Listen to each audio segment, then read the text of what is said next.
Good morning. This is Bob. Yesterday we left off in the book of Esther. I was talking about a lady named Timnah. Timnah was the concubine of Eliphaz. Eliphaz was the grandson of Esau, or the son of Esau, and Amalek became the baby that was born from Timnah. In Genesis chapter 36, verse 12, we find this information. And if we continue to look for things, we find that in 1 Chronicles chapter 1, verse 36, Timnah is mentioned as a sister to a man named Lotan, and also we find that she is listed in Genesis chapter 36, verse 12.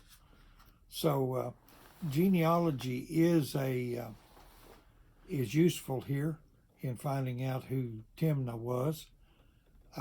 Amalek was the king of a city. He had a people several hundred years later. These people were called the Amalekites. And in Numbers chapter 24, verse 20, we read that the Amalekites were the first nation outside of Egypt to attack Israel while they were wandering in the wilderness for 40 years. Now, you say, well, what difference does that make? We're setting the case here for a guy named Haman. He is in the book of Esther. He does not like Jewish people at all. He does not like the Israelites. But Haman is found in the book of Esther. Now, yesterday I read some of Esther, and now I'll continue to read just a little bit more, going back to verse, 9.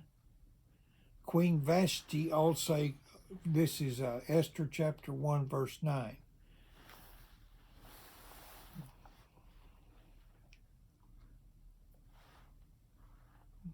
Let me set my timer again.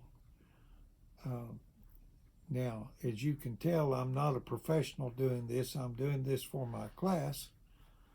And we're going to set our timer at about 10 minutes. And if it goes over a little bit, that's fine. But I won't do like I did yesterday and stop you in the middle of nothing.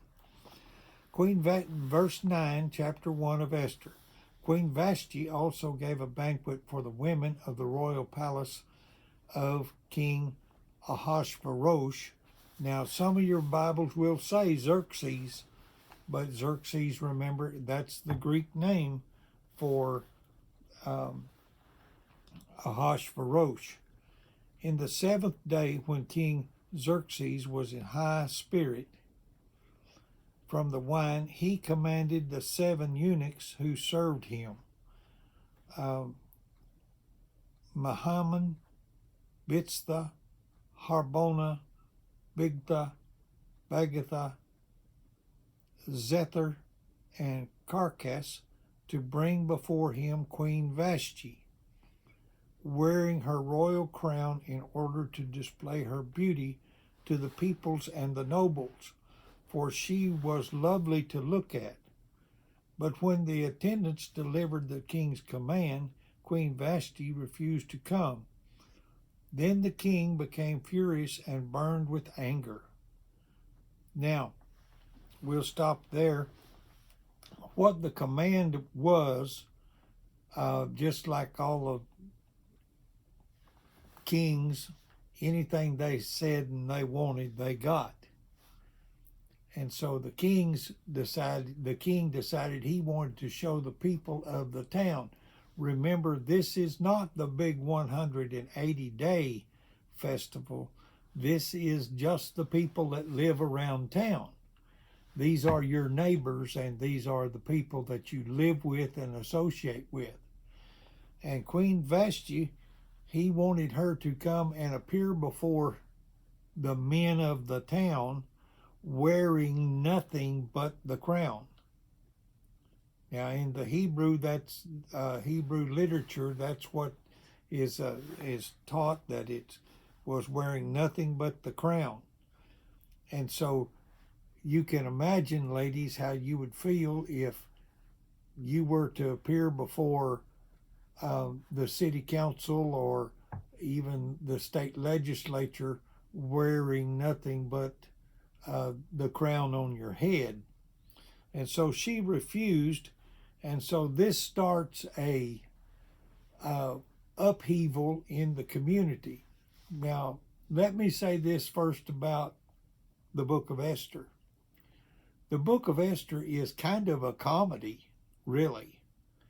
If you think about it, it's got everything from drama and comedy to silliness in a couple of places. And so we're going to see all of this. Okay, now, these men, they are eunuchs. They are the men that go in and take care of the harem. The king has a harem.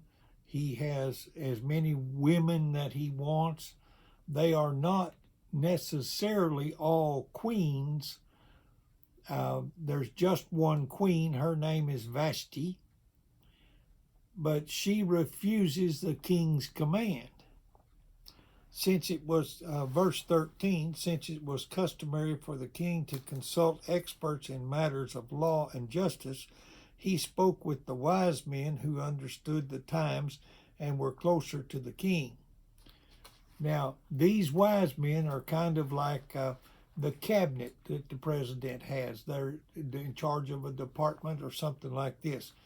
Now, they are listed in order of importance.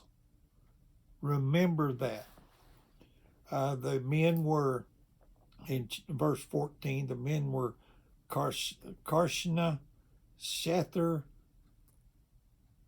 Admatha, Tarshish, Meres, Marsina, and Menachem, 7 nobles of Persia and Median who had special access to the king and were highest in the kingdom. They are listed in, remember, in order of importance. According to the law, now here is the question that King Xerxes or King Ahasuerus asked these men. According to the law, what must be done to Queen Vashti? He asked. She has not obeyed the command of King Ahasuerus that the eunuchs have taken to her. Now, notice who speaks up. The man with the least authority. He's got to say something to make the king recognize who he is. Then Menachem replied in the presence of the king and the nobles, Queen Vashti has done wrong, not only against the king, but against all the nobles and the peoples of the provinces of King Ahasuerus. For the queen's conduct will be known to all the women, and so they will despise their husbands, and said, King Ahasuerus commanded the Queen Vashti to be brought before him, but she would not come. So now we have a woman standing up against her husband saying, if the queen doesn't have to do what her husband says, we don't have to do what our husband says. This is what Menachem has said before the nobles. This very day, the Persian and Median women of the nobility who have heard about the queen's conduct will respond to all the king's nobles in the same way. There will be no end of disrespect and discord. If they can say, I'm not going to do it,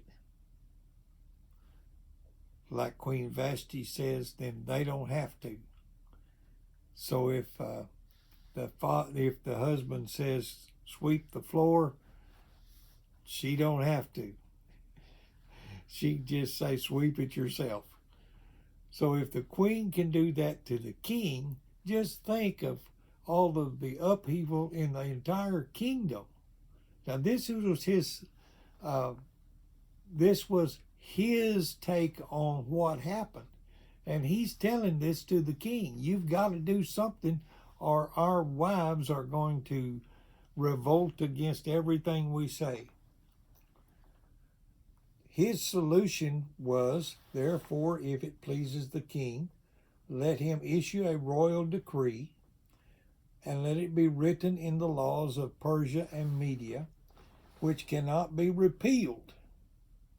Now remember,